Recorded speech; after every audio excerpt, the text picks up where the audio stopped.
ଯେତେବେଳେ କୌଣସି କାରଣ ନଥାଇ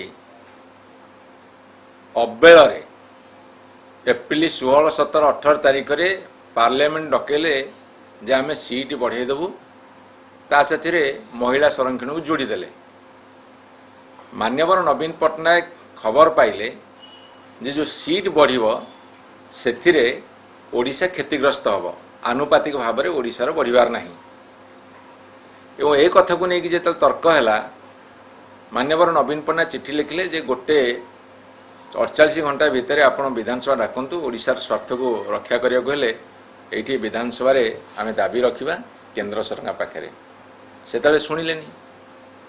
ପ୍ରଥମ କଥା ହେଲା 16, 17, 18 ଅବେଳରେ କାହିଁକି ଡକେଇଲେ, ସେ ପ୍ରଶ୍ନର ଉତ୍ତର ଦେଇନାହାନ୍ତି। ଦ୍ୱିତୀୟ କଥା ହେଲା ସଂଖ୍ୟା ନଥିଲା, ଜାଣିଛନ୍ତି ବିଲ୍ ପାରିତ ହୋଇପାରିବନି, ଆଲୋଚନା କଲେ ନାହିଁ, ବିରୋଧୀ ଦଳକୁ କନଫିଡେନ୍ସ ଭିତରୁ ନେଲେ ନାହିଁ, ତଥାପି ବିଲ୍ ପେଶ୍ କଲେ ଏବଂ ପରାଜୟ ଲଭିଲେ। ଏବଂ ବିଲ୍ ଆସିବା ପୂର୍ବରୁ ଏମ୍ପି ମାନେ ଅନ୍ୟମାନେ ନ ଜାଣିବା ପୂର୍ବରୁ ଏମାନେ ଆଗ ପ୍ରଚାର ଲାଗିଗଲେ। ପ୍ରଧାନମନ୍ତ୍ରୀ ମୋଦି ଭାଷଣ ଦେଲେ, ନାରୀ ବନ୍ଦନ ଅଧିନିୟମ, ତାପରେ ଏଠୁ ସବୁଠି ମିଟିଂ ଫିଟିଂ କରି ପକେଇଲେ। ତାପରେ ପାର୍ଲାମେଣ୍ଟ ଭିତରେ, ଲୋକସଭା ଭିତରେ ମଧ୍ୟ ଅନେକ ଆଲୋଚନା କଲେ, ବିଲ୍ ପରାସ୍ତ ହେଲା। ତାପରେ ବର୍ତ୍ତମାନ ରାଜରାସ୍ତାରେ ଭାଷଣ, ଜାତି ଉଦ୍ଦେଶ୍ୟରେ ଭାଷଣ, ଏମିତି ବର୍ତ୍ତମାନ ବହୁତ ଡ୍ରାମା ଚାଲିଛି।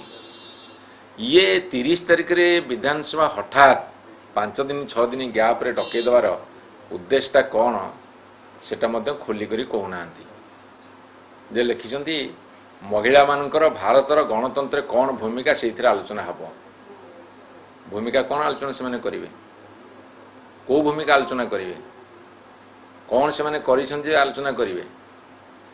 2023 ମସିହାରେ ମହିଳା ଆରକ୍ଷଣ ବିଲ୍ ପାସ୍ କଲେ, ସେଥିରେ 500 ସିଟ୍ ହେଉ କି 850 ସିଟ୍ ହେଉ କି 543 ସିଟ୍ ହେଉ କି ଯେତେ ସିଟ୍ ହେଉ, ସିଟ୍ ବଢ଼ିବା ସେଥିରେ ଆରକ୍ଷଣ କ'ଣ ସମ୍ପର୍କ ଅଛି?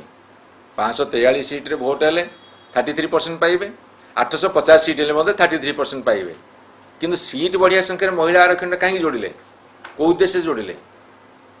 ତାଙ୍କର ଉଦ୍ଦେଶ୍ୟ ସଫା, ଇଏ ପଲିଟିକାଲ ଷ୍ଟଣ୍ଟ କରିବେ, ରାଜନୀତି କରିକି ସତେ ଯେମିତି ସେ ଏକା କାନ୍ଦୁଛନ୍ତି, ଆଉ କାହାର କିଛି ମାନେ ନାହିଁ ଏଥିରେ କରିବାରେ, ସେ ମେସିଆ ବୋଲି ନିଜକୁ ଦେଖେଇବେ।